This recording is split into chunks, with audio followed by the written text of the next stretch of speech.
going on, guys? It is your boy, the Nitro General here, and welcome to Week 2 of Season 7 of the NPBA against the Average Joes and Coach Tran. I love the name, by the way. Love that movie. Dodgeball's a great movie. If you haven't seen it, go check it out. But yeah, guys, this is an entirely scary week. I really did not want to fight him this early in the season, but we do just have to, try our best. But before we actually get into that, if you guys would leave a like down below, I would really appreciate it. And if you guys could subscribe, if you guys haven't already, if you do like Pokemon-related content, competitive Pokemon, make sure you hit that subscribe button. We do post a new Draft League video every Wednesday, so make sure your notifications are on so you not miss it. I haven't really been hitting the Wednesday hit, but that might be because I have an editor who isn't getting the videos done in time, but it's okay. No big deal. We're still getting them up once a week, so that's all that really matters. I really appreciate her taking the time to edit the video anyway. So, but yes. So, this is an incredibly scary week.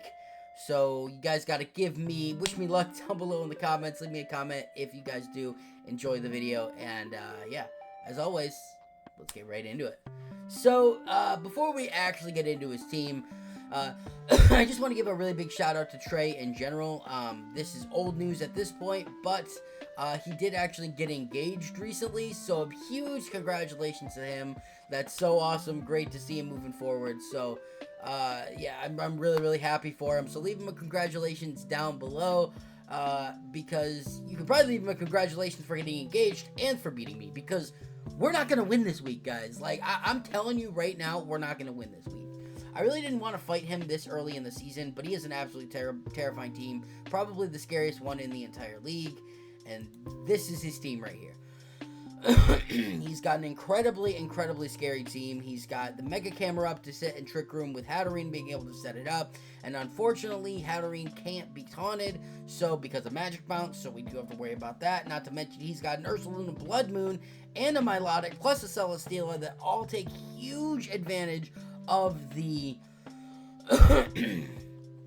of the Trick Room itself. Now, Gothitelle is not that huge of a threat just because, Shadow Tag is banned. However, we don't have to worry about it not being able to taunt this thing unless it has a Mental Herb, which is really good. It can obviously tear it into a Psychic, Ghost, or Dark type, and then his Gilmora can tear it into a Poison, Flying, or Fairy type. So he's got an incredibly scary team. I mean, really all around is just incredibly terrifying. He's going to bring Trick Room against us, especially with Mega Blaziken and, Weavile and all of our other really fast threats on our team. I feel like just having that combination of the Mega Rupt and everything is just going to be insane for us.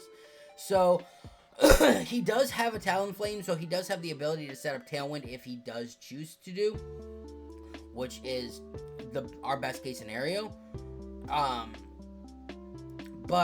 Which is the best case scenario, right? If he doesn't have Trick Room.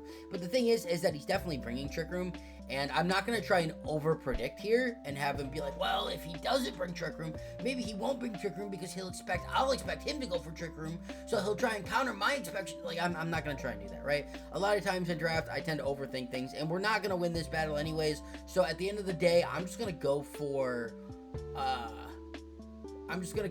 differential at this point and try to kill as many Pokemon as I can. So that is my whole point in this entire battle. Obviously, the Follow Me Pachirisu could be pretty scary too. Obviously, world champion there.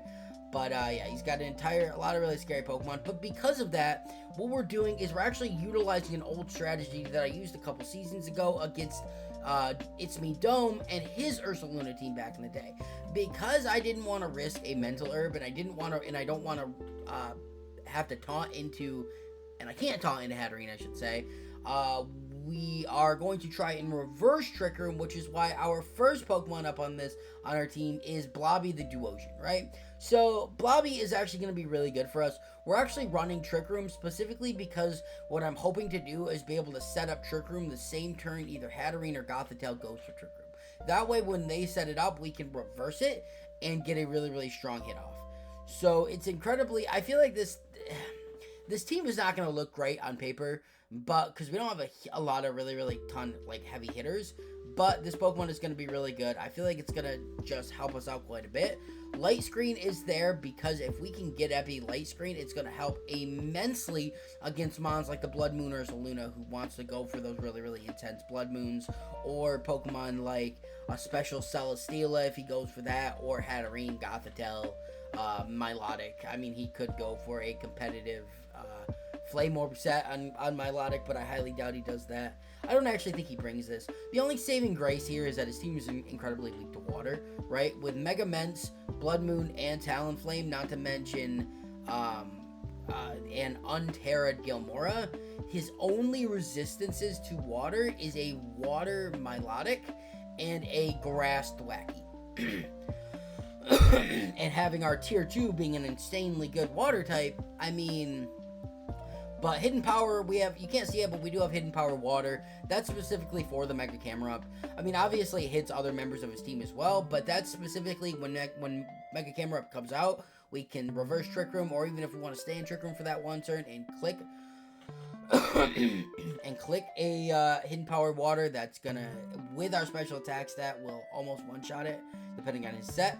And then we do have Shadow Ball specifically for the Gothitelle, or the Hatterene. Obviously, we don't hit either of those really things with that, but I did want to have those just in case.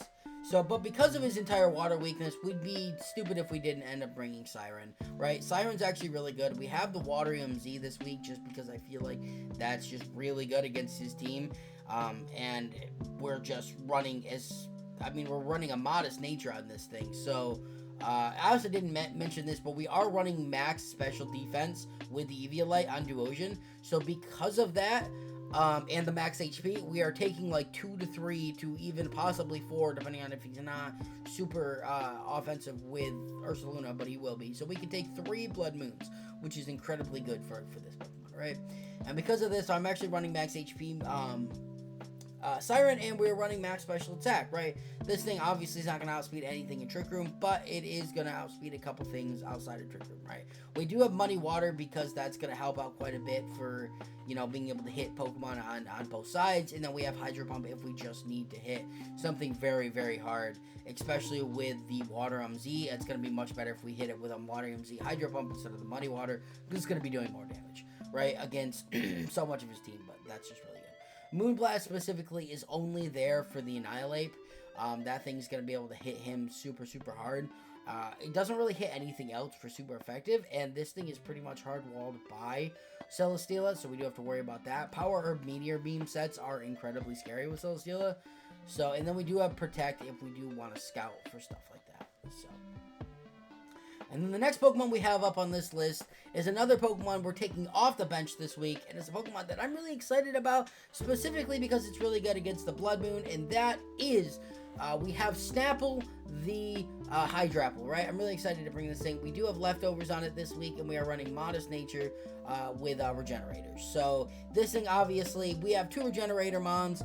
If I can just do a cycle of switching out, coming back in with both of these things, constantly healing, constantly keeping Trey at bay is just our best bet, right? We're running Energy Ball, Yawn, Nasty Plot, and Hydro Pump.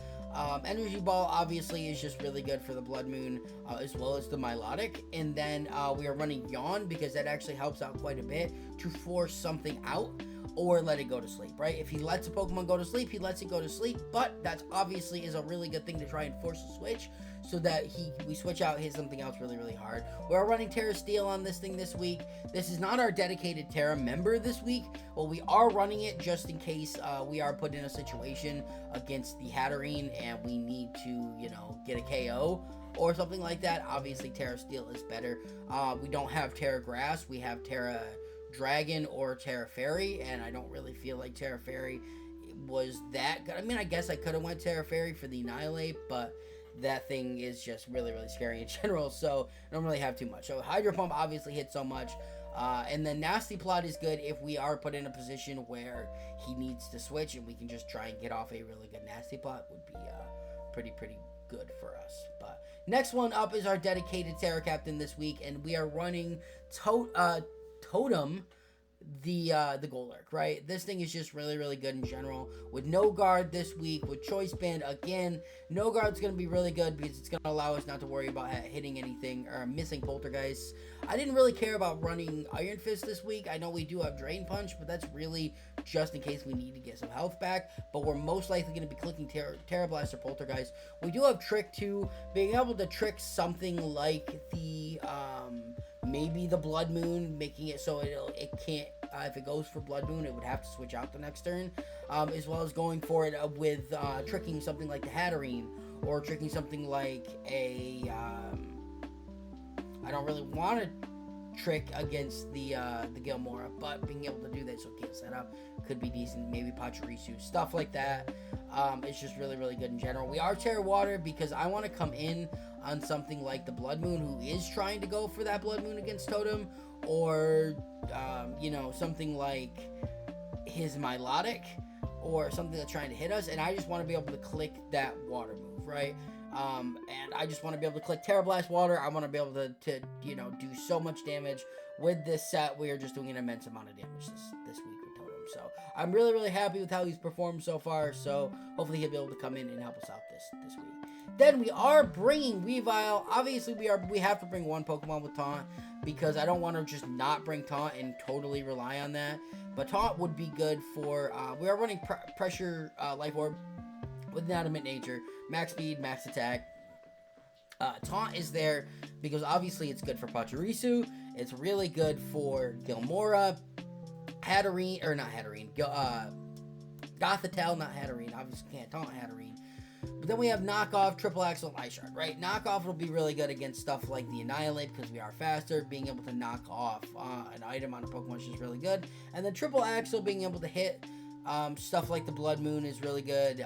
Neutral damage on the camera up, Thwacky, stuff like that's really good. And then obviously Ice Shard.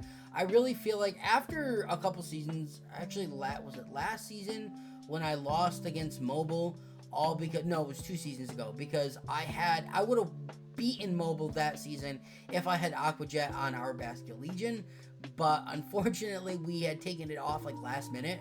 So because of that, I can't, if I have priority Pokemon like this, it really kills me to take it off, especially because if we're put in a situation against like a Bloodmoon where we're in Trick Room, I can just click Ice Shard to take it out, and if I didn't have Ice Shard, it is swept. But that's just that's our whole point here. Now, the last one, our last member is Spooter, right? Let's just get into that, right? I really did not want to bring this thing. I really only want to bring this thing when I click Sticky Webs. However, obviously, Sticky Webs is not good for this team. And I really wanted to bring something like the Mega Blaziken, but because he has so many Pokemon that can hit Blaziken for super effective, with Pokemon like Camerupt, Bloodmoon, and Talonflame, and Milotic, I just didn't feel like it was in our best interest. So we are running, but the main reason why we're bringing this thing is Wide Guard, right? Obviously, we are running Water Bubble, Impish, so we are max defense, max special defense, max defense and max HP, right? This thing is to come in and take some special hits from like Bloodmoon, from the Camerupt. This is our hard counter to Camerupt in general. With Water Bubble, we take like no damage for fire type moves, and I can come in and click a Wide Guard on the Eruption, right? Being able to come in, click it, can't go for Eruption, or a D-Gleam with Hatterene, Mortal Spin with Gilmora, anything like that. I guess technically he could have Discharge Pachirisu if he wanted to, because of Bloodmoon, and Camerupt, so that would actually work out really good. Then we have Liquidation, obviously, because I'm not putting myself in a situation where we don't have any attack moves, and hitting that, even though we aren't attack invested, is going to 2-shot the Camerupt, if not 1-shot it, depending on his set, right? And then we are Mirror Coat. Because of this set, we take a Bloodmoon from Ursaluna, so being able to come in, get Bloodmoon clicked on us, and then be able to click Mirror Coat and reflect that back is just really, really nice. Or for Pokemon like Pachirisu going for the Thunderbolt, right? And then we have Infestation. I just threw this thing on. I think I put that on last week too. I don't think we're going to be clicking that. But if we are in a situation where we want to force Bloodmoon to stay in so it can't just get out and then come back in and use Bloodmoon again, and it can't switch out kind of thing, we could do that. It might come in handy, but I don't really think it will.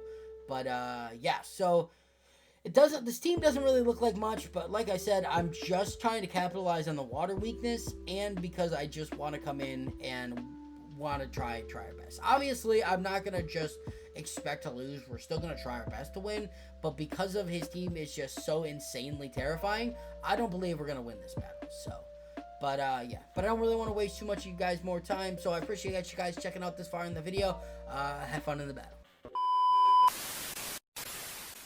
Alright guys, so here we are in week 2 of the NPBA against the Average Joes and Coach Trant. Now, I know Facecam's not really great. I got a whole new computer, whole new setup, whole new webcam, everything. And I did not have time to get the green screen working kind of thing. So, gonna have to deal with it in this battle. I think it'll be fixed by the next one, actually. So, but we're just gonna get right in.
Oh my god, this is actually really, really big for us. I actually cannot believe that we got this win. Guys, I really needed this. I've had a hell of a last couple days. Between work and my cat got out, and it was like 2-3 days of us trying to find him, and I wasn't sure if he was going to come out because he's never been outside in his entire life. So, that was insane. That was such an insane battle. But the no Mega Camerupt and no Trick Room was insane, right? I was 100% expecting the Hatterene and Mega Rupt. Like, but I don't... But I do gotta say, Hydrapple came in for the jugular in this battle, though. With Nasty Plot, Hydro Pump being able to two-shot that Celesteela is really good. You know, we did miss the first Hydro Pump with Hydrapple, and he missed his Gunk Shot. So I feel like that was a good turnover rate, especially because of the fact that, yeah, especially just... Which is actually really good that in prep, I wasn't even thinking about Gunk Shot on Ape. Like, I really, really wasn't. Because I was assuming that we hard-walled it with Tapu Fini. I didn't expect him to run that. In hindsight, I definitely should have expected him to run it. But, yeah, it's been a really, really stressful last couple of days. Unfortunately, Trey and I were actually supposed to battle last week. But, like I said in the intro, guys, Trey did just get engaged. So even though we did beat him, make sure you leave him a congratulations down there in the comments. So this was a really, really great battle, and maybe we can fight him again in playoffs, since I believe we only have to win 2 more battles in order to guarantee us a spot in playoffs. But because the top 2 teams aren't getting buys and the top 2 teams still play in playoffs, I'm actually not sure, because this is the first season where we're doing that, so I have to see what we have to do. But yeah, so like I said, I really hope you guys did enjoy. Like I say at the end of every video, I am the Nitro General. I really hope you guys enjoyed, and I'll see you in the next one. Nitro General's out.